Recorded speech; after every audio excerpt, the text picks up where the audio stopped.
Hey guys, it's Rob here and welcome back to another video. In this video, we are going to talk about the latest Nintendo Switch 2 leaks and rumors. Some pretty interesting things have been popping up in the past week and I really want to talk about it because a lot of people are talking about it and it's pretty exciting, honestly, with what's coming out. Especially when it comes to the power of the Nintendo Switch 2. I think it's something that satisfies me if this ends up being true, of course. We also have a new rumor about the Punch-Out series and it might disappoint you. And we also do have a potential leak for some more Nintendo Switch games as well. There's also some Nintendo Switch news at the end of the video as well if you're interested in Nintendo news. If you guys end up enjoying this video, make sure you guys leave a like and of course comment on today's topic. It really helps push the video. So first up, we're going to talk about the first Nintendo Switch 2 leak. If you guys haven't seen this yet, which you probably have because it's been all over Twitter, the Nintendo Switch 2 motherboard has leaked and some pretty good stuff is on here. Like stuff that gets me really excited for the future of the Nintendo Switch. So a couple of days ago, the Nintendo Switch 2 motherboard leaked and it showed some promising things on that motherboard and gave us a better idea at the performance of the Nintendo Switch 2 if this ends up being the Nintendo Switch 2 motherboard. I think for a while now people are wondering what kind of performance the Switch 2 is going to have. Is it going to be as powerful as the PS4 Pro or not? Now the reason behind that is that there were rumors of the power of the Nintendo Switch 2 was around the power of a Nintendo Switch Pro without DLSS, by the way, which is really fantastic. And when we got a look at this motherboard, it had something from Samsung, which was a Samsung 5nm node. Now we're going to read through the WCCF Tech article that gives us more information on this and what it means for the Nintendo Switch 2. This is what they said. The Nintendo Switch 2 SoC likely uses Samsung 5nm node instead of the 8mn node. So if you guys didn't see Central Leaks post about the Nintendo Switch 2 motherboard, he was basically doom posting and that really caused a huge ruckus on Twitter. Now he said it was the 8nm node. Now that appears to be wrong and WCCF Tech had this to say. Following the release of the picture showcasing the next Nintendo console's motherboard yesterday, multiple users have been looking at the components to try to understand more about the console before the official release.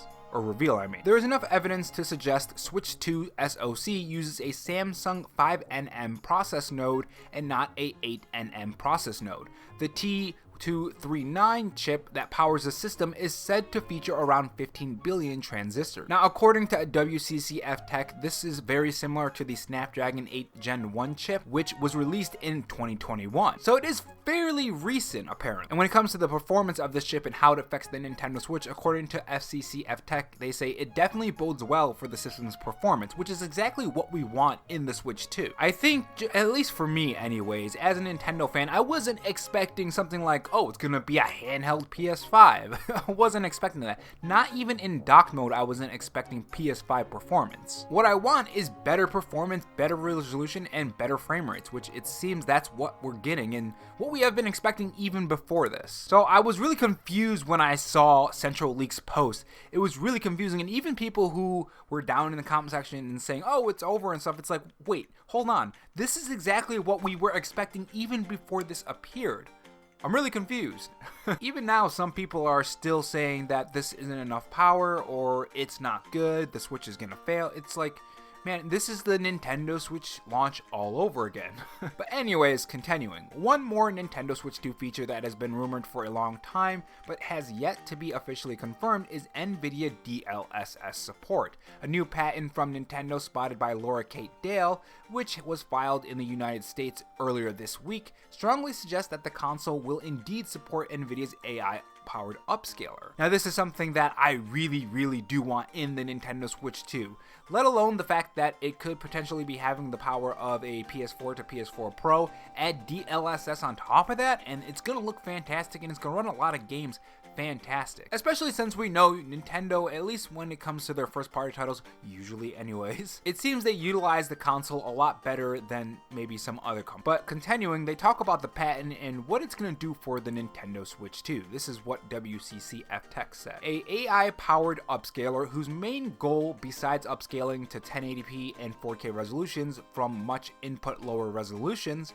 would also be able to keep the file sizes down lower. That's actually pretty cool. Considering one of the examples given in the patent itself, which mentions the different sizes of files between 4K resolution and 1080p texture. So this is actually pretty cool because that's one thing I was wondering, like how are they going to get around the file sizes of like say 4K textures and stuff. But if this patent also allows them to decrease the file sizes, it may not be too much of a problem. Now the great thing is that I'm sure the Nintendo Switch 2 will also use the same kind of memory as the Nintendo Switch, at least I assume, and if that ends up being the case, they're pretty cheap and they're pretty easy to come by. It's not like, let's say, the PS5 or the Xbox Series X, and there's a lot of options as well. So we'll see on that front, but so far so good. But I'm curious on what you guys think. Do you think that it's all good so far? Does this sound really good? The DLSS, the power of the Nintendo Switch 2 supposedly anyways, and overall just how things are shaping up as far as the leaks and rumors. Now again, this stuff could end up being fake, that's always a possibility, but I mean, it's been pointing towards this over and over and over, and now we're getting physical stuff like accessories, we're getting the actual motherboard, we're getting the Joy-Cons, we're just getting so many things. At this point, I think that reveal is gonna be very, very, very close. Now moving on to another rumor, it seems that we have some bad Punch-Out rumors that could potentially ruin the chance of getting a new Punch-Out game. So this is what Go Nintendo had to say. The last time we saw a brand new installment in the Punch-Out series franchise was on the Wii in 2009, which was created by Nintendo and Next Level Games. It was a fantastic entry that married the spirit of the old NES/SNES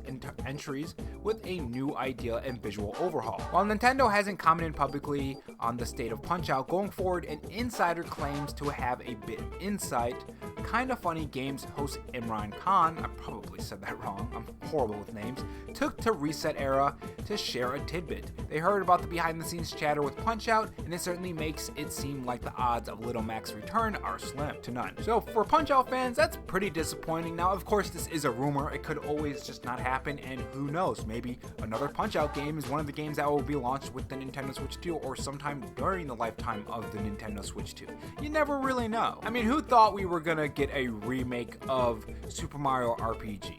I didn't anyways. I was just kind of like, when I did that list where I said, oh, these are the games that I want on the Nintendo Switch 2, or I think it was just games that need to be remade on the Nintendo Switch 2 or something like that, and that was on the list, and I wasn't really expecting it to happen, and it happened, so you never really know. Maybe we'll get a new Punch-Out game, but for now the rumor is that it might not really happen. It doesn't seem like it's in the stars, I guess. And moving on to some Nintendo Switch news, Nintendo has recently updated the games that are going to be coming out in 2025, so far anyways. We know that Nintendo likes to announce games that do release later in the year at Nintendo Directs and stuff, so it's not 100% all the games that are going to be coming in 2025, just some of them. But we have Donkey Kong Country HD on January 16th, that's actually coming up. Ender Magnolia Bloom in the Mist, January 22nd. Guilty Gear Strive Nintendo Switch, 23rd of January. Hello Kitty Island, January 30th. We have the new Civilization game coming out on February 6th, 2025. The Tomb Raider remasters on the 14th of February. Xenoblade Chronicles X Definitive Edition on March 20th. And also we have Tales of the Shire. It's a Lord of the Rings game apparently on March 25th. Fantasy Life: The Girl Who Steals Time, which is something I'm really interested in when I first saw the trailer, so I'm pretty excited about that. That comes out in April. And then we have Ruin Factory: Guardians of Ozuma, and that's going to be coming out in spring of 2025. Pokemon Legends ZA is still set for 2025.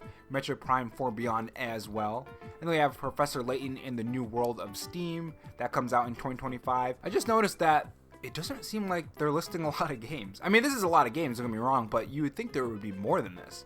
But anyways, in 2025, we're going to be getting Dragon Quest 1 and 2 HD 2D Remix as well. Now, the reason why I point out that there's not a lot on this list, in one way. I mean, these are a lot of games, but I kind of expected more, to be honest. I think it's probably because the Nintendo Switch 2 is coming in 2025, and they can't exactly reveal some of these games because, I mean, they're going to be for the Nintendo Switch 2, so they would probably want to keep that for that event so you can have more excitement around the Nintendo Switch 2 along with the games that are coming. But yeah, pretty cool stuff. I mean, there's still a lot of stuff to look forward to. I mean, especially with like Xenoblade Chronicles X. I never played Donkey Kong Country Returns, so that's going to be pretty exciting. The Dragon Quest remakes are really exciting too. Metroid Prime 4, Pokemon Legends ZA, 2025 already has some pretty good games in it, for me anyways. If you don't enjoy these games, obviously it might look pretty barren for you. But yeah, pretty exciting stuff so far. Make sure you guys tell me what you guys think about this in the comment section below, and I will see you guys in the next video. Take care.